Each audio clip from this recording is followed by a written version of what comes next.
right, so who here has kids in sports? Who has watched their kid practice and practice, then get to the game and fail? Fail is something that you know that they can do. Well, my 9-year-old River plays select baseball.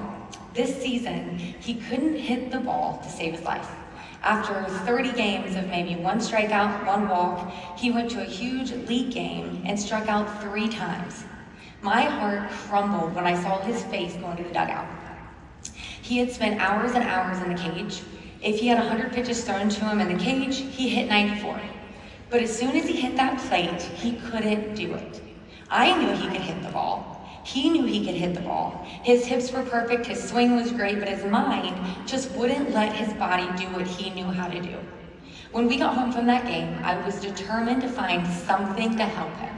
I found a ton of tricks, and we were ready to go try them all. I realized that this slump reminded me of our business. How much all of these mindset tricks that some baseball coach created to help kids hit were so relevant in what we do. A hitting slump for my little boy was just like the recruiting slump that we sometimes work through. One of the key things that we learned was that courage came before confidence, that you had to be brave enough to fake it before you truly believe in yourself. Because if you wait for confidence, you may never hit the ball. So many of you here are struggling to grow teams. I bet some of you haven't recruited anybody this year. Maybe some of you have never. I bet your confidence is low. So how do you fix it? After those 3 strikeouts, we could have blamed the bat, the weather, the pitcher, the coach, but instead, Dad went to the cage, and I went to work with what I knew how to fix, and it was his mindset. In Cincy, you can blame the fact that we're too busy, our sponsor can't help us, Cincy ran out of clearance stuff too quick, and that nobody can afford the kids. We all have excuses. But the difference in the people who are growing teams and the ones that aren't, the ones who are brave enough to try and confident enough in Cincy to ask. Not always confident enough in themselves, because that comes later, but in our company. In the work that River and I did, one of the trainings spoke about self-1 and self-2. Self-1 is your body, your swing. Well, in order for self-2 to be able to do its job, self-1 has to be quiet. So in your business, think of self-1 as your head and any doubts you may have. Think of self-2 as Cincy changing somebody's life. You know, and I know, that Cincy can do that. But sometimes self-1 needs to just shut up and let self-2 do it. But guess what? If you aren't brave enough to ask, none of that even comes into play. Through hypergrowth, I have grown complacent. I stopped doing a lot of things that I had done before because I just didn't need to do it anymore. Anybody else? Well, this past January, I realized that this is when my business was either going to grow or die. It was time for me to get back to what had always worked. Partying, bag parties, online parties, bingo, fundraisers, home parties, church bazaars. I don't care if I was the only person set up with a table. If somebody's gonna buy a wax bar, I'm in. And yes, at some point, I'm sure you've heard that parties don't work. Nobody wants to party. But I'm here to tell you that that's a lie.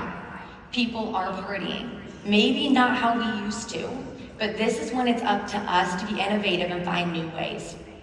Whether it's through games or purse parties, whatever. It's about finding a way to get Cincy in front of people. However you choose to do it. This is a relationships business. You need to be talking to people.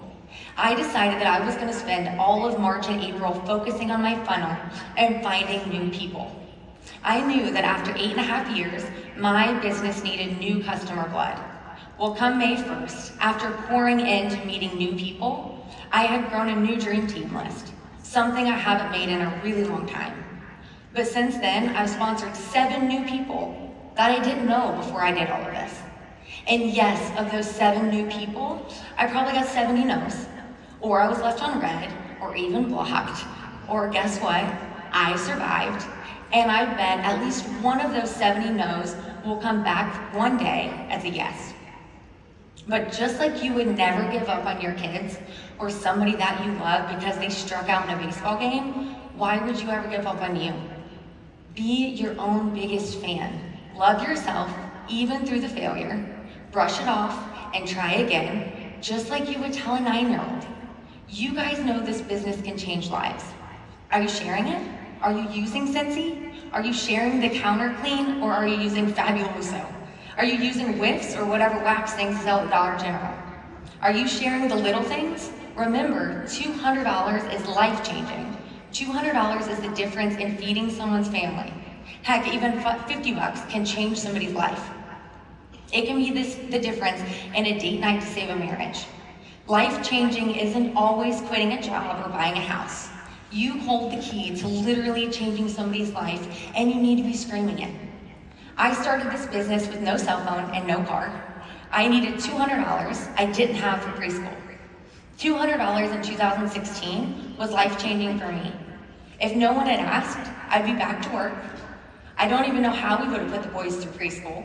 And if no one would have asked me, my little Willow, which if you know me, you know my Willow, wouldn't even be here. I know I have faith in this business.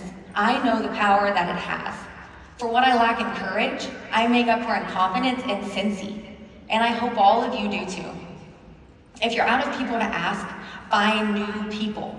The healthiest point in my business is when I have a minimum of 25% of my PRV coming from new customers every month.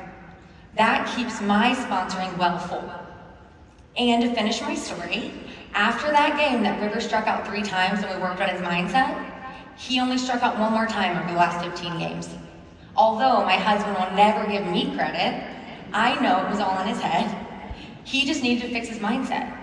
Just like the fear of sponsoring is in yours, and I know you can change it. Now go swing. That's it.